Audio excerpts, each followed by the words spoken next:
श्रीमद् भगवद गीता अध्याय 9 परम गुह्य ज्ञान। श्री भगवान ने कहा, हे अर्जुन, क्योंकि तुम मुझसे कभी ईर्ष्या नहीं करते, इसलिए मैं तुम्हें इस परम गुह्य ज्ञान तथा अनुभूति बतलाऊंगा, जिसे जानकर तुम संसार के सारे कलेशों से मुक्त हो जाओगे। यह ज्ञान सब विद्याओं का राजा है, जो समस्त रहस्यों में सर्वाधिक गोपनीय है। यह परम शुद्ध है, और क्योंकि यह आत्मा की प्रत्यक्ष अनुभूति कराने वाला है, अतः यह धर्म का सिद्धांत है। यह अविनाशी है और अत्यंत सुखपूर्वक संपन्न किया जाता है।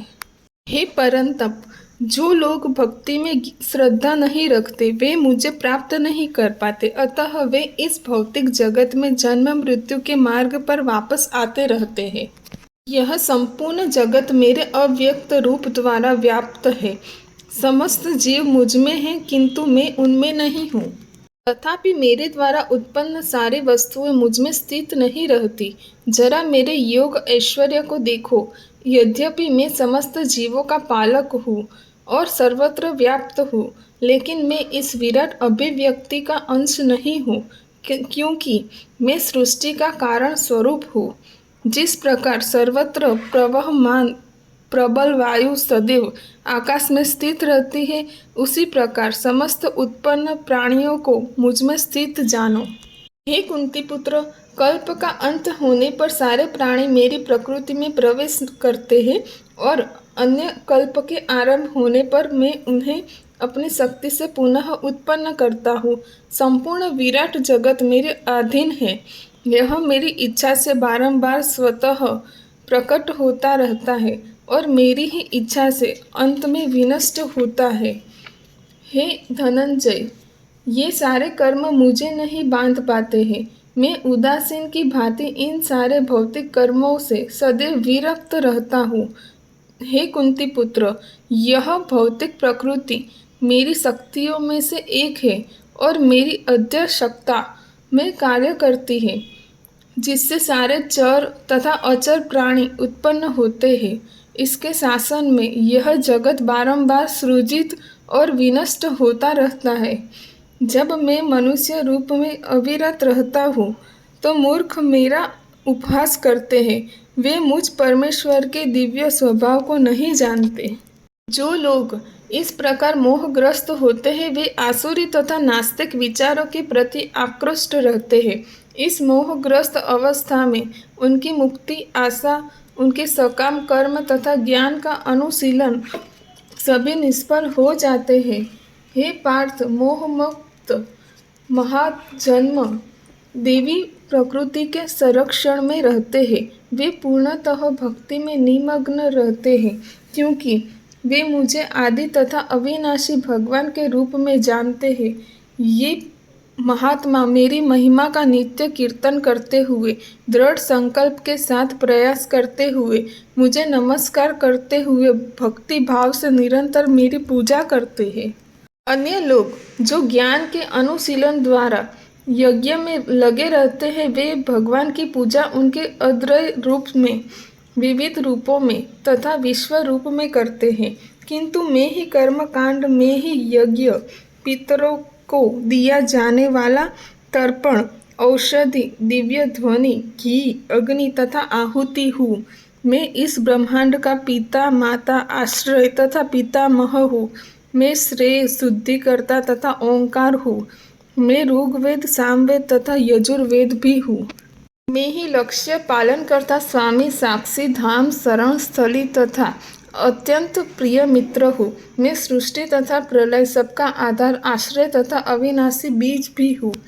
हे अर्जुन, मैं ही ताप प्रदान करता हूँ और वर्षा को रोकता तथा लाता हूँ। मैं अमरत्व हूँ और साक्षात मृत्यु भी हूँ।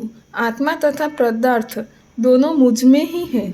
जो वेदों को अध्ययन करते तथा सोम रस का पान करते हैं, वे स्वर्ग प्राप्ति की गवेषणा करते हुए अप्रत्यक्ष रूप से मेरी पूजा करते हैं। वे पाप कर्मों से शुद्ध होकर इंद्र के पवित्र स्वर्गिक धाम में जन्म लेते हैं, जहाँ वे देवताओं का आनंद भोगते हैं। इस प्रकार जब वे उपासक विस्तृत स्वर्गिक इंद्रिय सुख को भोग लेते हैं और उनके पुण्य कर्मों के फल क्षीण हो जाते हैं, तो वे इस मृत्यु लोक में पुनः लौट आते हैं।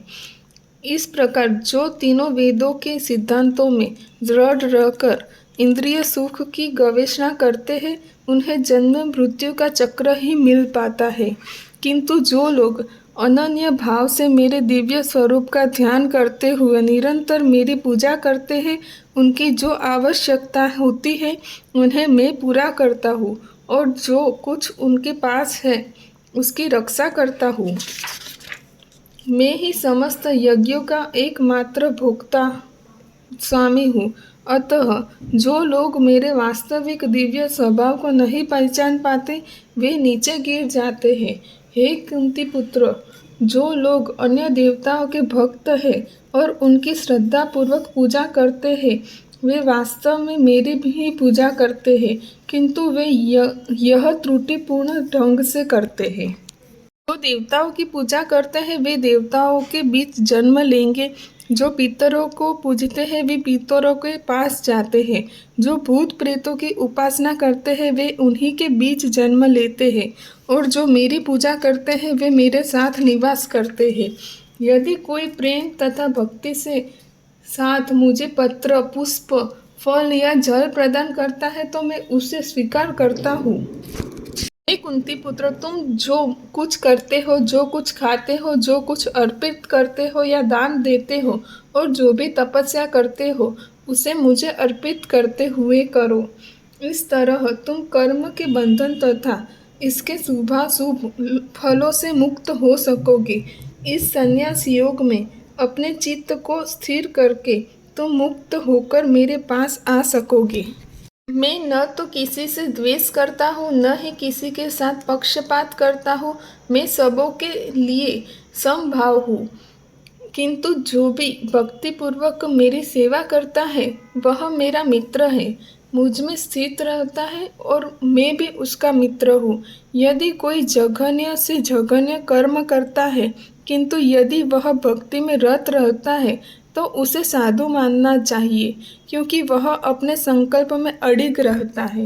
वह परंतु धर्मात्मा बन जाता है और स्थायी शांति को प्राप्त होता है। हे कुंती पुत्र, निडर होकर घोषणा कर दो कि मेरे भक्त का कभी विनाश नहीं होता है। हे पार्थ, जो लोग मेरी शरण ग्रहण करते हैं वे भले ही निम्न जन्मा स्त्री, वैश्य तथा शूद्र क्यों न हो, वे परम धाम को प्राप्त करते हैं। फिर धर्मात्मा ब्राह्मणों, भक्तों तथा राजर्षियों के लिए तो कहना ही क्या है। अतः इस क्षणिक दुखमय संसार में आ जाने पर मेरी प्रेमा भक्ति में अपने आप को लगाओ, अपने मन को मेरे नित्य चिंतन में लगाओ, मेरे भक्त बनो, मुझे नमस्कार करो और मेरी ही पूजा करो। इस प्रकार मुझ में पूर्णतया तल्लीन होने पर तुम निश्चित रूप से मुझको प्राप्त होंगे। इस प्रकार श्रीमद् भगवद गीता के 9वें अध्याय परम गुह्य ज्ञान का अभिवेदांत तात्पर्य पूर्ण हुआ।